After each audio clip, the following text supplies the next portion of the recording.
Hi, welcome to the Food Sense weekly webinar. So we like to do this weekly webinar to answer technical questions that have come in during the week. As per normal, we've really changed the format and there won't be lots of talk and necessarily lots of slides. In fact, what there'll be is tonight is lots of sample preparation and lots of demos. Now, I know that many of you will know the Food Sense Generation 4 for its actual application in measuring capsaicin in chilies, but it does actually have other applications. And as you'll probably see on my phone here, what we'll be doing this evening is actually caffeine. So I've got the app, the Sense It All app. I've got it in Bluetooth connection with my phone. I've got some caffeine sensors here. Now these caffeine sensors work only with the Food Sense Generation 4, so it's not like the sensor and the unit are independent of one another. This is a complete package or complete system. Now what I'm going to do is just going to give you a quick background and then dive into making some actual samples up. So this is Food Sense Generation 4. It's got the ability to measure several analytes in different foods and beverages, but this evening I'm just going to focus primarily on measuring caffeine. And also, I don't want to say measuring, but also displaying the absence of caffeine as well. I've got 3 samples in front of me. I'm just going to slightly stretch over and just grab them. But you'll see me test some Red Bull this evening. You'll also see me, nothing very special about this particular coffee. I'm sorry, it's just a kind of a supermarket brand that's caffeinated. And I've also got some decaffeinated coffee as well. So I'll be testing these 3. First thing I'm going to do now is grab the caffeinated coffee and essentially make a sort of beverage of it. So what I'll do is I'm going to how much material you put into water is kind of up to you some way. It depends what this kind of science that you're trying to achieve is. But I'm sort of mimicking the making of a cup of coffee here. It's just I'm going to do it on a slightly smaller sort of scale than normal. We don't need to make up lots of coffee. What I want to do is I want to weigh out 125 milligrams. I've kind of done some back of the envelope calculations and kind of thought, okay, I'm going to pretend to make a cup of coffee and I'll do it in a sort of more analytical way. So I'm putting 125 milligrams onto this weighing boat. You'll see me go through the process shortly. All right, getting close now. It's not very hard to weigh out 125 milligrams, as you can appreciate. So it's, in fact, I've hit it right on the nail there. So 125 milligrams of, and I must remember, this is the caffeinated sample. I'll put that to the side. By the time I've got through doing all this testing, see, it becomes a little bit complicated as to what I've made and what I haven't made. But anyway, that's my coffee there. I've got a little beaker here. Maybe I should have put the now admittedly I'm not going to do in fact I'll put the 15 mils in here. It's kind of like making a cup of coffee here, so this is just normal tap water. You can do this in kind of any way any way that kind of mimics what you're actually trying to do. As I do that, what I should kind of say, and I haven't really said it, is we can measure both the caffeine in the powder or the caffeine actually in the drink. So first of all, I'm going to measure the caffeine in coffee or caffeinated coffee as the drink, decaffeinated coffee as the drink, and then Red Bull, and then I'll actually test some powder as well. So you can measure the caffeine in these kind of samples in many ways. Now, you can criticize me for the way I'm mixing this, etc., but I'm just doing a demo here just to kind of show you, that we can detect caffeine. So I'm sort of mimicking the making of a cup of coffee. Those ratios are sort of up to you, but just so for reference, I put 125 milligrams into 15 mils there. It sort of looks like a cup of coffee, not necessarily a super strong cup of coffee, but it mimics a cup of coffee.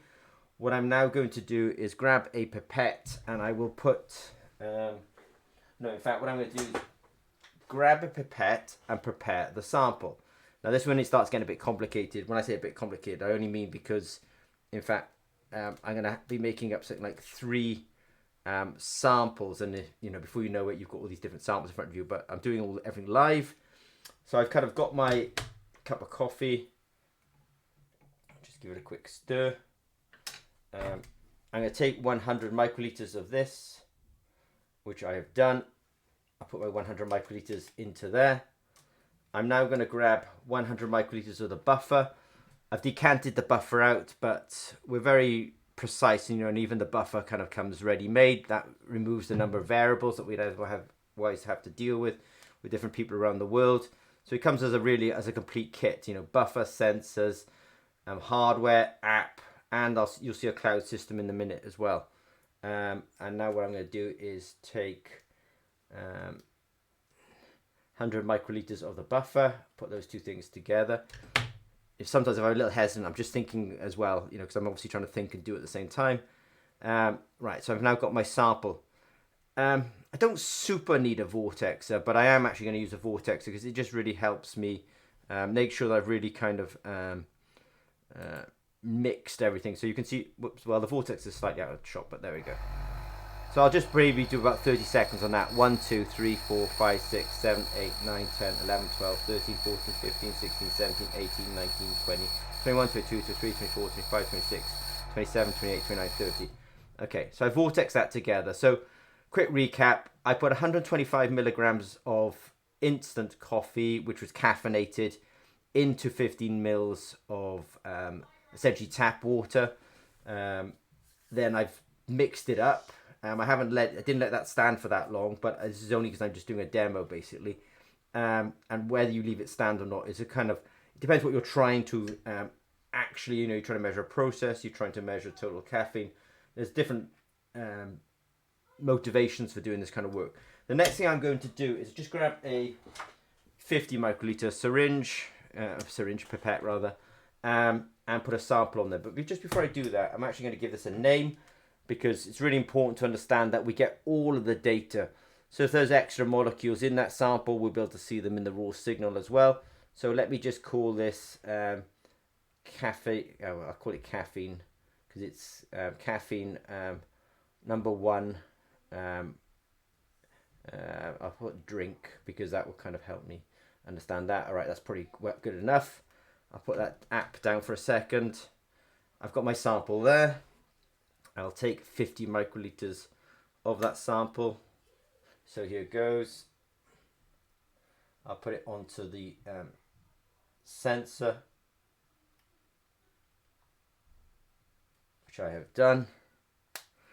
Now I'm going to hit continue. It gives me some instructions, but I've done all those instructions already. Start measurement, and the measurement is fairly fast. The longest thing there was actually just my talking, thinking at the same time, making the sample. But the actual run itself is, I don't know, it's about 20 seconds. So in a minute, it'll come back with the result. So 125 milligrams of instant coffee and 15 mils of buffer. You can change that ratio as you essentially feel fit. I said it wasn't a super strong, it wasn't super strong the way that I made that actually. I do tend to drink that a little bit stronger. I vortexed. No, what I then did is took 100 microliters of the sample and put it with 100 microliters of our buffer. The app knows that's the workflow, and it will actually back calculate and give me the original concentration in my sample, not what's actually on the sensor. So it's come back at 0.205 milligrams per gram in that coffee, and this is quite. I often drink this a little bit darker than that as well. Now what I want to do now is show you that it does say something here. It gives us the result, which is nice to have on the phone, easy to do. Milligrams per gram of caffeine in that drink, so that's 0.205 milligrams per gram of caffeine in that particular drink.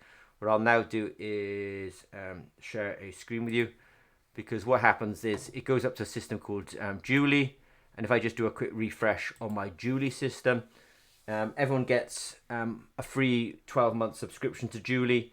There's the caffeine result here. this gives you amazing traceability. If somebody's like in a lab that's kind of remote from you, you can log in and see the results. It really helps in the kind of both in the R&D process, but also if it's in manufacturing or process optimization or something. So we get the raw signal, and it's really nice because in a bit I'll explain that this is caffeine, but you see a really broad peak in front of it. And in the literature, this kind of broad peak that we're able to actually subtract, you can see that we're in no way affected by that. But that broad peak is really reminiscent of literature where they actually say and it's almost a double peak. So you can see it when we do analysis. It's almost like a double peak, and that's because there's probably two molecules in there. They're theobromine and theophylline. So theobromine and theophylline. But the way the app works, or the processing works, we process the data and we can compensate, or we are not affected by having these theobromine and theophylline oxidations here. We can still see our caffeine peak, and you can see that we can measure. We bring the baseline down to 0, and we can measure the caffeine peak, so we're not interfered with by those molecules as well. But it's nice to see that actually those molecules are present, and it may be interesting to contrast them with some other samples that I've also got here as well. Just out of interest, if you're working in a production facility and you want to export that as a PDF to kind of put into some sort of electronic record, you can also export that as well. Of course, it's all saved up in the cloud anyway, so you didn't need to necessarily make a point of manually exporting it, but just a FYI, you get the result saved up in the cloud, and you can also export it as a PDF and have a full record. And the nice thing about the full record is, we can tell things like, sample name. So you'll obviously have your own internal names for this. Date, time, operator, the raw signal. What was the quality of that raw signal post processing? What was the actual result? We can go in there and we can have I could even tell you if you were ever wondering how much dilution we did. It was actually a 1-in-2 dilution. We can even go in there and find that as well. So what I'm now going to do is do another sample. I'm just thinking aloud now because what I'm going to next do is decaffeinated coffee. So I've got my app here. I'm just going to take a quick weighing boat, and I'll prepare another sample. Luckily, I do have an extra. All this is recorded live, by the way, without any kind of editing or stopping or anything like that. We just, this is a robust technology, so it's super simple. This is kind of interesting actually, because these are kind of got a very different texture to the other coffee. I mean, different vendor. So I'm just going to put, whoops-a-daisy, that was a bit, let me just flick those off and have another go at doing that. Right, so that was 50 milligrams. 59, 87. The system, by the way, doesn't really care about this. What the source of the caffeine is. The system actually just measures caffeine. It just does not care what where your caffeine is essentially coming from. We've also done this with tea. We've also done this with sort of energy supplements. It just wants to know right, so that's 133. I might just take off a little bit of this, but tonight I won't try and be, because I'm essentially doing a live video. I won't try and spend hours getting it, but I'll just get a few grains off there, see if I can get closer to 130 milligrams. So I'm a little bit off, but for the sake of a live demonstration, let me go forward with that. So remember now, this is decaf, so I put that to the side, otherwise it'll confuse me. So I put the decaf to the side. I want to just get this into this tube. Right, so I've got it into the tube, and I didn't want to put it into the tube, I actually wanted to put it into the pot. So there you go. So actually I want to put it into here, so I will do that. I'll just pour that into there. I made my life a little bit harder for myself. I'll throw that tube out so I don't contaminate anything else later on with it. I'm going to put in 15 mils again. So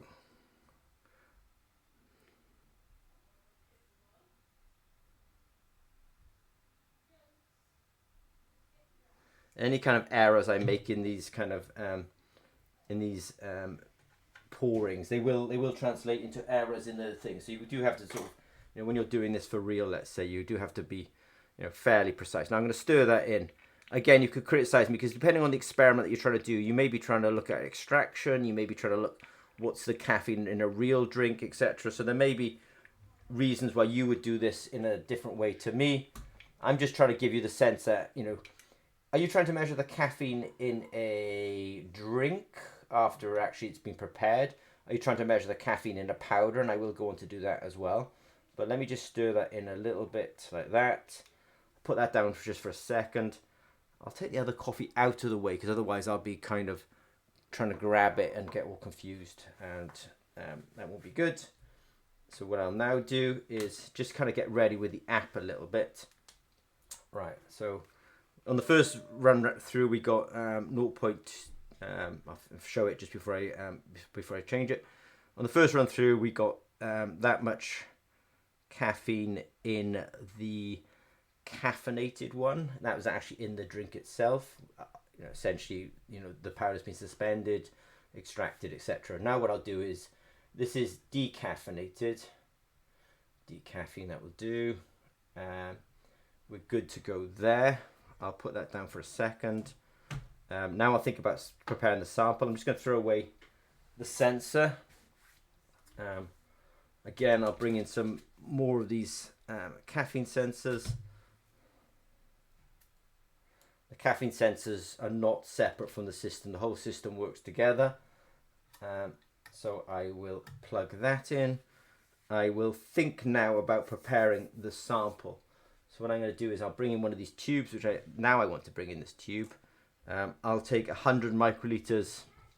You've got to appreciate that we give something like 500 mils of this buffer. You can see that, I'm essentially using so much. So little. I don't know how long this will actually last for. All right, so I'll take 100 microliters of this decaf. I'll put it in there like that. Good. Throw away the pipette tip so I don't get any cross-contamination. Now I'll take 100 microliters of the buffer. With these things, I don't really need to vortex, but it's just, it really, shakes so vigorously. It really makes sure that everything is actually mixed, and probably, but we tend to, I tend to use the vortexer actually for more complicated samples, but it's there. This kind of vortexer costs less than $100 off something like Amazon. 1, 2, 3, 4, 5, 6, 7, 8, 9, 10, 11, 12, 13, 14, 15, 16, 17, 18, 19, 20, 21, 22, 23, 24, 25, 26, 27, 28, 29, 30. Right. It was already quite homogeneous anyway, so the vortexing is just really finishing the job off. Right, now what I'll do is take 50 microliters of this decaffeinated sample. I might as well take the balance out of the way, gives me a bit more space. And I'll put 50 microliters on there, and then we're basically good to go. Right, on it goes. Good. Right. And I'm just thinking aloud a little bit. Great. Continue. Start. And off it goes. So you get the reassurance that the machine is doing something. I mean, I know it's not meaningful to kind of see this this signal versus time, but it just gives you a sense that, the machine's not dead and it is actually running something. At the end, it will process the data, and you will be able to see. In fact, I just realized I need that balance back in a minute, but that's a different matter.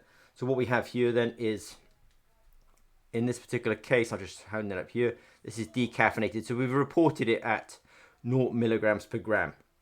But what it is just very low. So when it just means very low, let me just show you what I mean by that.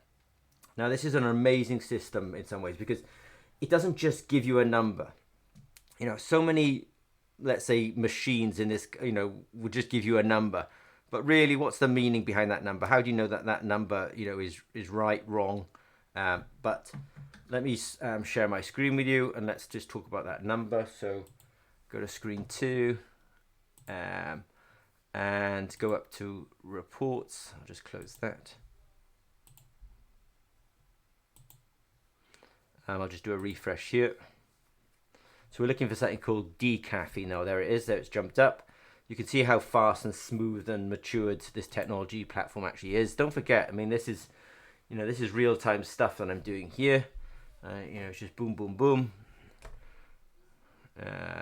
And right. So there's the name, today's date, time here in London, operator, raw signal. So look at that. We've got that theobromine and that theophylline peak here. And we do not have that. You remember that signal that I showed earlier on, where we were actually looking at the caffeine? So just take a look at that now, right? Take a look at that. And then I'll just show you what it looks like when there is caffeine in there. So we'll just go back to here and have a quick look.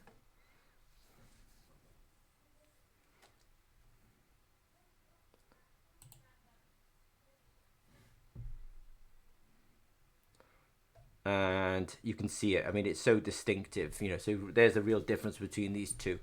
So that shows you that we can find, or we can tell you what the caffeine is in a beverage made from coffee like this, or tell you what the caffeine is. And there's just basically very little caffeine in a coffee drink once you've taken the very little caffeine that was in you here anyway. By the time you've blended it up into a drink, it's very low.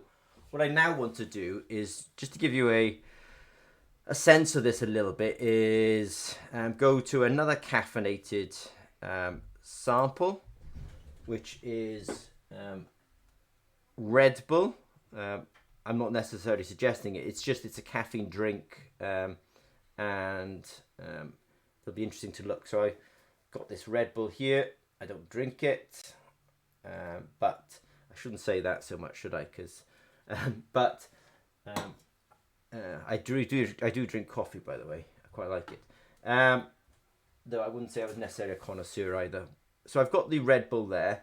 I've got a sensor. I'll just bring in a new sensor. Just turn that on for a second. Right, so I put the sensor in there. Click that in. So this will be the third test that we've done so far in this webinar today. I'm just going to give it a name so we can find it. It'll be called Red Bull. Red Bull. Right, good. All right, back with that. Same sequence of events. It's even easier to prepare Red Bull because there's no sort of suspension. It's already quite liquidy. Well, it's a liquid. What I'll do is I'll take 100 microliters of the Red Bull. I'm going to take these other samples out of the way, otherwise you get into a right mess trying to remember what's what. So 100 microliters of Red Bull, in it goes. Then 100 microliters of the buffer. You can appreciate that, if we send 500 mils with the kit and I'm using these 100 microliters of sample, it's just ridiculous. If I was slightly better at maths and I wasn't trying to do this at the same time, I'd probably tell you that we're going to get thousands of tests out of this. Right, so I've got that sample prepared. Just to kind of, I'm going to resist vortexing. I'm just going to shake it because these are two miscible liquids. It's not the same as when you've got essentially a powder or some sort of broken up beans or something and you're trying to extract the caffeine out of those. So I've shaken it up. I'm not going to vortex it because I think, I'm just trying to make the point that when you've got when the caffeine's already solubilized, dissolved rather, there's no need to sort of vortex it again, and it's two liquids anyway. So I'll take 50 microliters of that, put it onto the sensor. Good. Right, so that's just test number 3. Continue, start, and it's off. So So you get again this kind of sense of, it generally is running, and I'm just looking at my screen here because then I know that the results will go up to the cloud pretty shortly, and we'll have a result. So that's a perfect result. Okay, now this is something that you can verify. You can look at a can of Red Bull. You can see that they say it's 0.03% caffeine in that can. Let me just read that. Yeah, so this is, I'll probably hold it up to a different camera. So this is something you can go away and verify. We measure this quite a lot, and we always get a nice, accurate, and I would just argue precise result. Sorry to be, it may be slightly blurry, but actually it does, and the reflection's not really helping me, but it does say on this can 0.03%, and that's referring to the caffeine in there. Now, admittedly, we're not doing it percentage, we're doing it milligrams per gram, but I'm pretty sure some of you have got some chemistry background, so just remember, remind you, 0.341 milligrams per gram in that, and that's something you can verify, and you can sort of check our accuracy that way. Now, what I'm going to do is share my screen with you for a second, which by doing this, and then doing a quick refresh, and then we'll get the Red Bulls popped up, and we'll go in and have a look at the raw data. This is something that's very, very powerful about this. Everyone gets a 12-month subscription to Julie anyway, but it's the fact is you get this kind of, and this is the really interesting bit, because this is a synthetic product. You don't find those, there's those two peaks earlier on that I was sort of saying, theobromine and theophylline. You don't get them. Now, I'm not enough of a connoisseur on caffeine, but I realize that with Red Bull, they're not extracting, something like a coffee and therefore have them in there. In fact, they're not there. And, what we do have is a much sort of cleaner raw signal, baseline, maybe something there. You can just about see something going on there. Bang, then we get those peaks. It's much higher, or that peak rather, and then we get our milligrams per gram of caffeine. And again, you can download this, etc. Time, date, everything's in there. If you need to remind yourself, what was the dilution that we did use for that, it's all saved up there in the cloud. Now, I just might try something just very quickly, just for my own interest. Let me just try something. I might try and do this later on in a better way, but I just want to kind of try this out really quick. This is a very powerful database. It's been at least 10 years. Well, no, it has been 10 years. No, at least 10 years in development.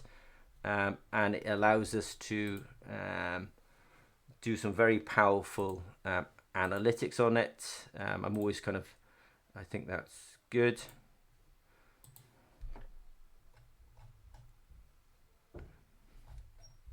So I just wanted to overlay those really quickly, just so I could kind of see see the raw signals between these various samples, so I can sort of see them up here, and it gives me a sense of there being more extra molecules in the caffeine in the coffee samples than actually in the Red Bull samples. But when I go back, and I'll just kind of make that point. Whoops, yeah, I'm going to discard this because I don't really need the report. But when we look at the caffeine, which is here, I'm going to do a final test as well in a minute, so there's probably worth hanging on just for a final test. You get these, and then you get the caffeine itself, but we don't get the interference because actually we're able to do a baseline subtraction. And then with the decaffeinated, let's go back into that and have a quick look at that again. You certainly don't have that intense caffeine peak, but you still have a sort of remnants of those other extra molecules, which you can see here, but you could argue that they're actually diminished. And then with this sort of synthetic caffeinated drink, where they've probably, I'm not privy to how they actually manufacture Red Bull, but you know, they've probably added, you know, I don't want to say synthetic source of caffeine, but it's certainly a source that's been kind of highly purified. Then you have a very different kind of baseline in that. But we're not confused on the baseline because we were able to do such a good baseline subtraction, but it is much, let's say, cleaner along there. So what I'm now going to do is I'm just going to re-grab my balance actually, because what I want to do now is actually measure the caffeine in a powder directly. So I'll just re-grab my balance. I'll just put a quick weighing boat on that. I just want to kind of show you that we can actually just do one last demo, which is I will turn this on. Whoopsie daisy. I realize, yes, that's okay. I should get away with this because what I want to do is weigh out 50 milligrams of, and I'll do the actual coffee.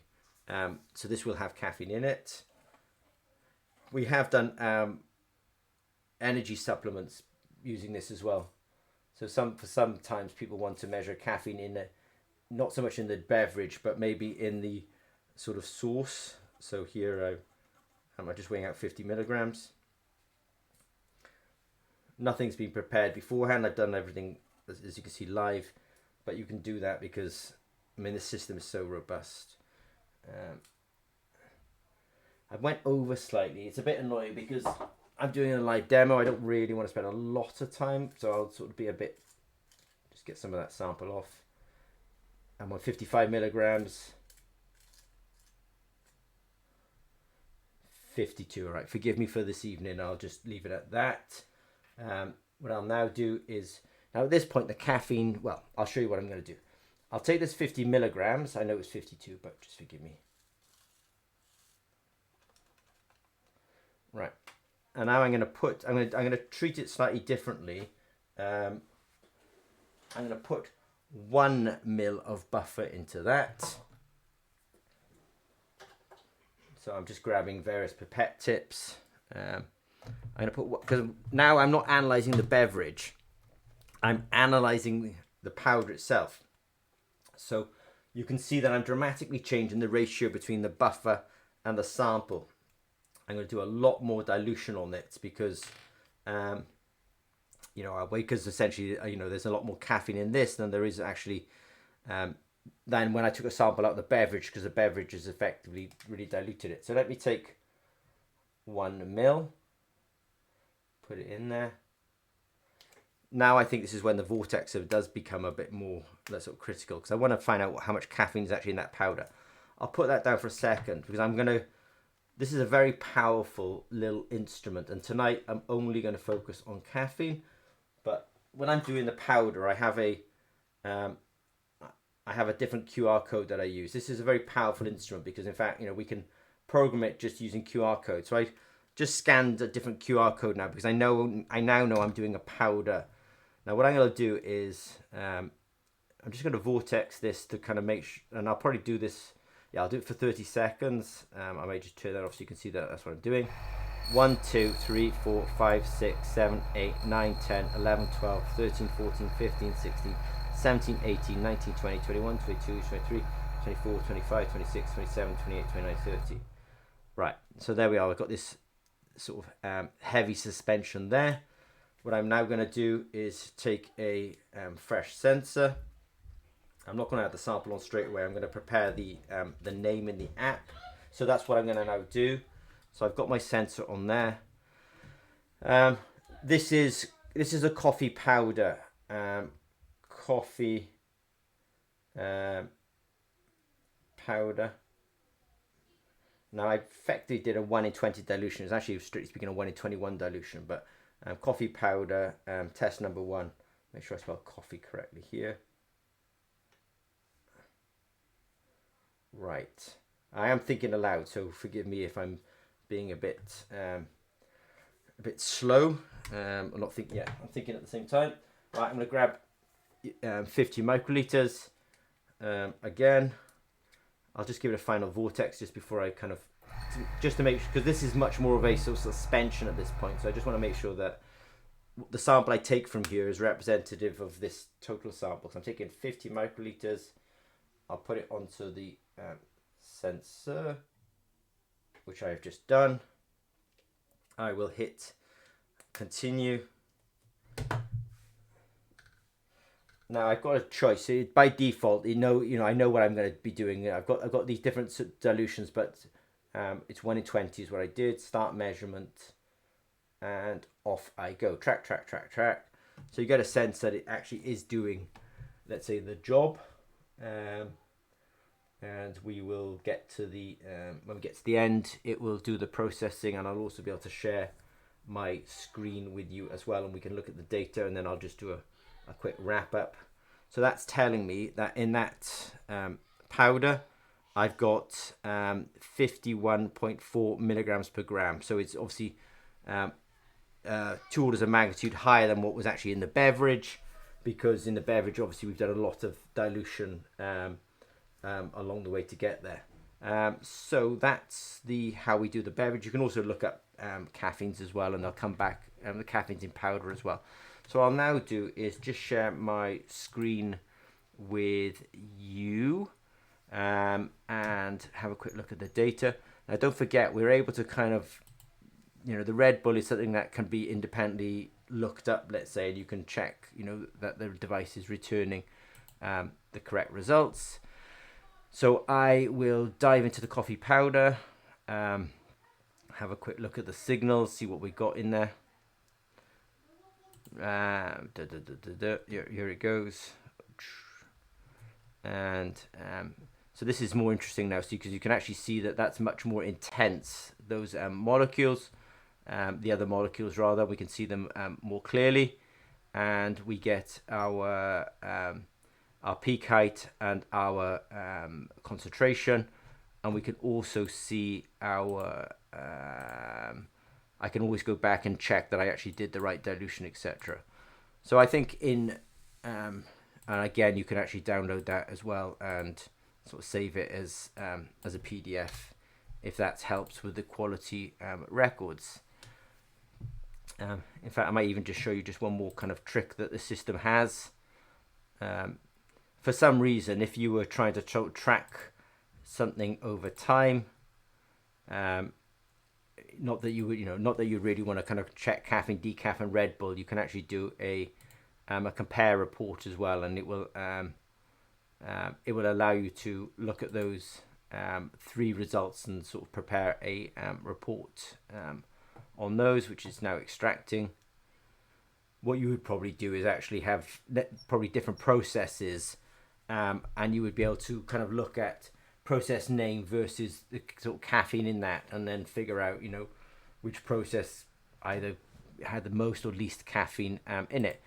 But what I'll say is, okay, so this evening I've prepared at least 4 samples, 3 liquids, 1 powder. I've analyzed them all in real time. I tried to be accurate with my weighings and my volumes, etc. But please understand, this was a sort of live video. It wasn't edited, stopped, or anything like that. We just went for it live. The reason we could do that is because of the robustness of the technology. Understand that there are several elements to this. There's the sensors, there's the buffer, there's the Food Sense Generation 4, there's the app, and then there's the cloud system as well. It all comes as a package, you all interact, you can't separate one from the other, but they've all been made, a lot of R&D and a lot of development to make sure all those elements work together. And what's nice as well is if you're more of a kind of super user, you can actually dive in and have a good look at that data. And, if you're the quality manager, you can kind of, you can print out reports, etc. But if you do have any questions regarding Food Sense Generation 4 and its ability to measure caffeine, not just in coffees, but we've done teas, we've done energy supplements, etc. So don't hesitate to reach out to us. Okay, thanks very much.